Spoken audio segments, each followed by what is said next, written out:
Do you think that simply accumulating $1 million will allow you to sleep soundly for the rest of your life? Congratulations! You've just joined the club of those most at risk of bankruptcy. Why is it that with the same $1 million invested in the same place, your neighbor is traveling the world while you're selling lottery tickets after 15 years of retirement? The truth isn't about how much money you have, but about a terribly insidious mathematical trap that financial experts always keep hidden. It's called the risk of the sequence of returns. If you don't know about it, your wallet will evaporate faster than your ex-lover changes their mind. Let me expose it for you. Bobby orchestrates a drama full of humanistic themes, but it ends in an endless financial tragedy.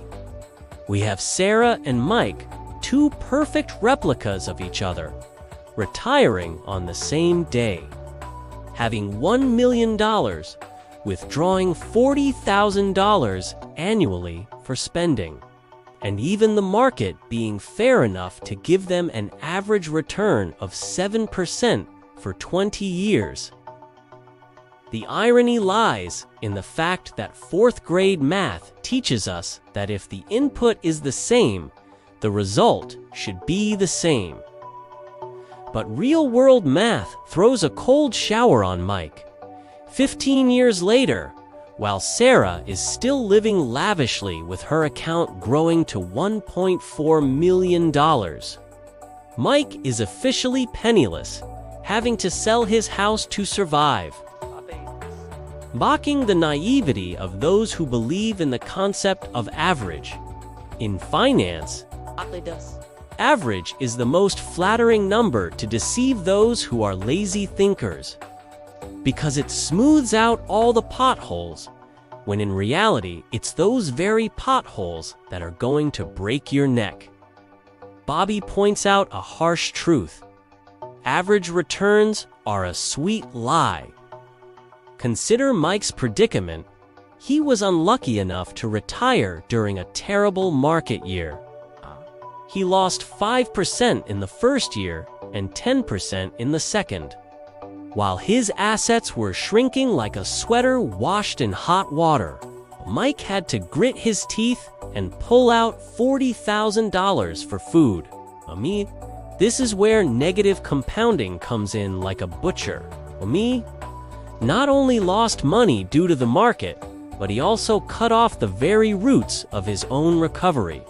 Being forced to sell assets at rock bottom to cover expenses was financial suicide. In contrast, Sarah was a lucky girl. She experienced a boom in the market in the early years. Sarah also pulled out $40,000, but because her assets had already grown significantly beforehand, the amount she withdrew was negligible. As a result, even though their average profits over 20 years were the same, Sarah became incredibly wealthy while Mike went bankrupt. Bobby sarcastically remarked, "In retirement, a good start leads to a good finish. And if the beginning is a disaster, you're essentially counting down the days until you have to apply for benefits." Bobby divides your financial life into two completely opposite camps: accumulation working and distribution retirement. When you're young, you're an opportunist. Market crash. Great stocks are falling. You buy more. At this point, volatility is your best friend. But when you cross the other side of the slope, the withdrawal phase, that friend suddenly turns into a murderer with a knife waiting at your door. The red zone is the period 5 years before and 5 years after you officially retire. If you experience a series of bad returns during this period, no matter how good you are at saving, you will fail. Mike's mistake wasn't laziness, but that he entered the red zone without armor. Bobby ironically points out, most of us approach risk in the opposite way. We worry about the market when we're young, when we don't need to worry, and then become too complacent when we start retirement, when we should be most afraid. Bobby isn't telling you to pray for a perpetually green market. Instead, he's suggesting the bucket strategy. Most people put their retirement money in a mixed stew and hope that scooping out a bowl each day will keep it full. Bobby sarcastically remarks that this is the quickest way to starve if the market runs out of fuel. You should divide your assets into 3 compartments. Bucket 1, 3 to 5-year cash reserves. Keep in a savings account. If the market crashes, no problem. You can calmly spend this bucket regardless of the crowd outside screaming about their stock accounts being split in half. Hit 2 5 to 7-year bond reserves.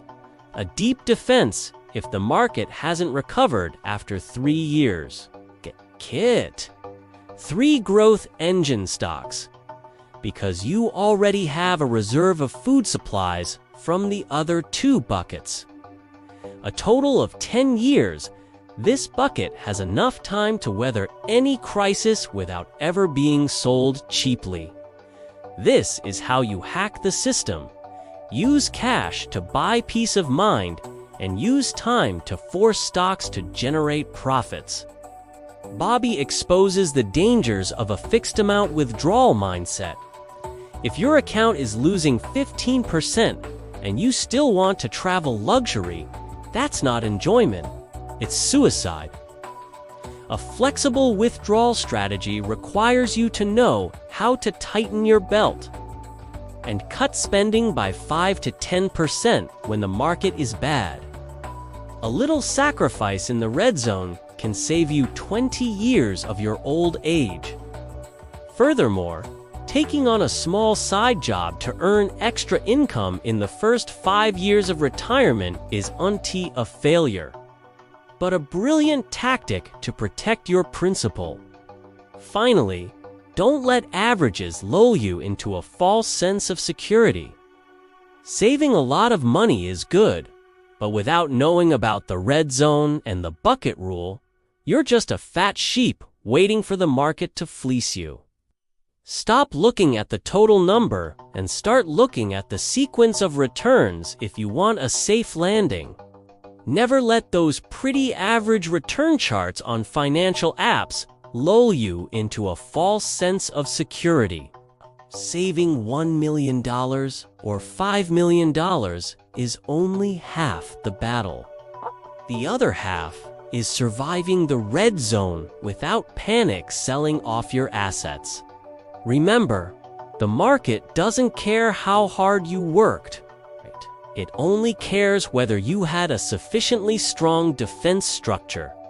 Now I have a question for you. If the market drops 20% tomorrow on your first day of retirement, do you have a bucket of cash? Ready to survive the next 3 years? Or will you become a second Mike, forced to cut your losses to stay alive? Leave your thoughts in the comments below. I'd love to know your contingency plan.